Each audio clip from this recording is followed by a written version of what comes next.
ഇന്ന് എന്റെ ട്രാൻസ്ഫോർമേഷന്റെ 39ാമത്തെ ഡേ ആട്ടാ. കാലത്ത് ഞാൻ നേരത്തെ എഴുന്നേറ്റിട്ട് വെയിറ്റ് ഒക്കെ നോക്കിയപ്പോ കറക്റ്റ് 62 കിലോ ആയിട്ടാ. എന്ന് വെച്ചിട്ടുണ്ടെങ്കിൽ നമ്മുടെ ഡയറ്റ് പ്ലാനും വർക്കൗട്ടൊക്കെ വർക്കാവുണ്ടെന്ന് അർത്ഥം.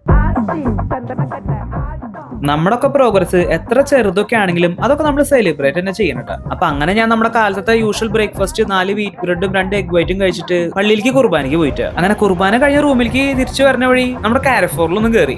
എന്നിട്ട് അവിടുന്ന് ഒരു പാഴ്സലും പിന്നെ കൊറിയാണ്ടർ പൗഡറും പിന്നെ 2 അമേരിക്കൻ ആപ്പിളും ഒരു UAE തക്കാളിയും ഒരു ഓസ്ട്രേലിയൻ ക്യാരറ്റും മേടിച്ചിട്ട് ബില്ലടിക്കാൻ പോയപ്പോ എനിക്ക് ഏറ്റവും കൂടുതൽ ഇഷ്ടമുള്ള കേക്കൊക്കെ അവിടെ എന്നെ നോക്കിയിരിക്കുന്നുണ്ടായിരുന്നു. കാലറി ഡെഫിസിറ്റിലായ കാരണം കേക്കിനെ നോക്കിയിരിക്കാനേ പറ്റുള്ളൂ, കഴിക്കാനൊന്നും പറ്റുന്നില്ല. അങ്ങനെ ഞാൻ തൊട്ടപ്പുറത്തെ കടയിലേക്ക് പോയിട്ട് 2 ലെമനും ഒരു കുക്കുംബറും പിന്നെ ഒരു ചിക്കൻ ബ്രസ്റ്റും മേടിച്ചിട്ട് റൂമിൽ വന്നിട്ട് വേഗം ഭക്ഷണം ഉണ്ടാക്കിയിട്ട് അങ്ങനെ ഉച്ചക്കലത്തെ ലഞ്ചിനായിട്ട് ടോസ്റ്റഡ് ബ്രെഡും 120 ഗ്രാം ചിക്കൻ ബ്രസ്റ്റും ഫ്രൂട്ട്സും പിന്നെ വെജീസും കഴിച്ചിട്ടാ. എന്നിട്ട് ഞാൻ പുറത്തേക്ക് വെറുതെ കറങ്ങാനൊക്കെ പോയി. എന്നിട്ട് വൈകിട്ട് റൂമിലേക്ക് തിരിച്ചു വന്നിട്ട് ഈവനിങ്ങിലത്തെ സ്നാക്കിനായിട്ട് ഒരു ആപ്പിളും പിന്നെ 2 സ്ക്രാമ്പിൾ എഗ്സും കഴിച്ചിട്ടാ. പിന്നെ രാത്രിയിലത്തെ ഡിന്നർ ആണെങ്കിൽ കഴിക്കാനായിട്ട് ഞാൻ മറന്നു പോയിട്ട്, കാരണം ഞാൻ അത്രയ്ക്ക് ടയർഡായിരുന്നു. ഡിന്നർ കഴിക്കാൻ മറന്നു പോയി എന്നുള്ളത് പിറ്റേ ദിവസമാണ് ഞാൻ അറിയണേട്ടാ. അപ്പൊ നമുക്ക് നാളത്തെ വീഡിയോയിൽ കാണാട്ടാ.